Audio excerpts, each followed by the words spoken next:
My name is Kent, and this is my story of belief and acceptance for #SpiritCore. When I was young, I loved to play sports. I was good at them, I enjoyed the feeling of winning, and I won more than I lost. There's an old sports saying that winning isn't everything, it's the only thing. And to my young mind, there was a ring of truth to that. I mean, I wasn't a sore loser, but what's the point of the game, any game, if not to win? And this is something that I believed until one winter night of 11th grade.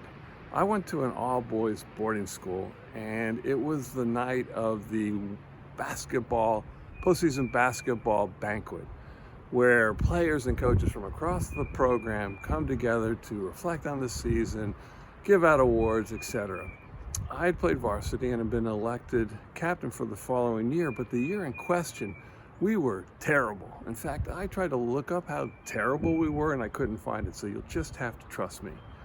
That same night, a group of students, talented musicians all, were putting on an impromptu bebop rock concert, and it was the buzz of campus. My choice? Go to this cool happening event or attend a banquet celebrating our terrible season. I think you know what I chose to do, or I would not be telling this story. The concert was fantastic. Floating back to my dorm afterwards, I came crashing to earth when I saw my basketball coach waiting for me by the door. He did not look angry, it was worse. He looked pained, as if something terrible had happened that he couldn't quite understand. And I immediately knew that that terrible thing that had happened was somehow me. "Help me," he said.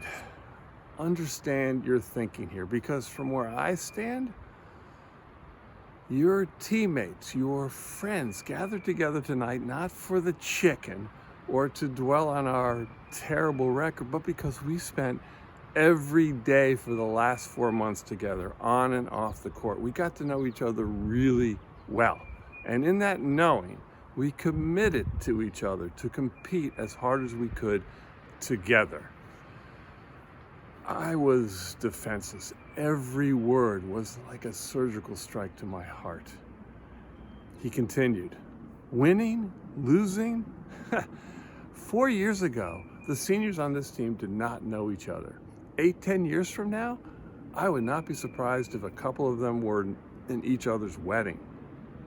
And those guys chose you to be the captain next year, and you chose to blow off their final celebration for a concert? What were you thinking?" I couldn't answer because it's really hard to talk when you're sobbing. Everything the coach said was true, and I knew this to be true in my heart, yet somehow that knowledge had not migrated to my 17-year-old brain until that night. And I learned that winning is not the only thing. It is not everything. It's not even close. Turns out that my senior year team was just as bad as my junior year team. And 44 years later, I attended the wedding of my goddaughter, the daughter of one of my senior teammates. Thanks for listening, and I hope you will share your story of belief and acceptance and tag at Spirit Series USA and join the SpiritCore conversation. Together, we grow.